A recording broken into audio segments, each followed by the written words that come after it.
FM தொகுப்பாளினி. காற்றின் அலைவரிசையில் மிதந்து கொண்டிருக்கிறாள் எஃப்எம் தொகுப்பாளினி. ஒரு இறகை போல அவள் குரல் மடிந்து மடிந்து மேக அடுக்குகளை உரசிச் செல்கிறது. அவள் உருவம் பற்றிய கற்பனை சித்திரங்களை விண்ணில் வரைந்தபடி கூடவே பறக்கிறது இளவரசியின் உயிரை கழுத்தில் சுமக்கும் ஒரு பச்சை கிளி. முதலில் ஒரு காதலன் அவள் குரலுக்கு வணக்கம் தெரிவிக்கிறான். யாரை காதலிக்கிறீங்க சுரேஷ்? நிர்மலாவை மேடம். நிர்மலா என்ன பண்றாங்க? எக்ஸ்போர்ட்ல வேலை செய்கிறா. அவளுக்காக ஒரு கவிதை மேடம்.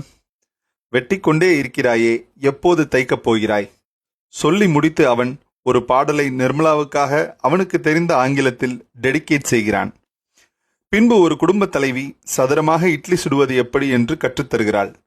இட்லிகளும் பெண் விடுதலையும் வட்டத்திலிருந்து சதுரத்திற்கு முன்னேறியது குறித்து சிலாகிக்கிறாள் தொகுப்பாளினி. பின்மதிய வெயிலில் பள்ளி விட்டு வரும் குழந்தைகள் அம்மாக்கள் பின்னிருந்து கிள்ள கிள்ள மெட்ரிகுலேஷன் பள்ளியில் தாங்கள் கற்ற ரைம்ஸ்களை மழலையுடன் பாடி காட்டுகிறார்கள்.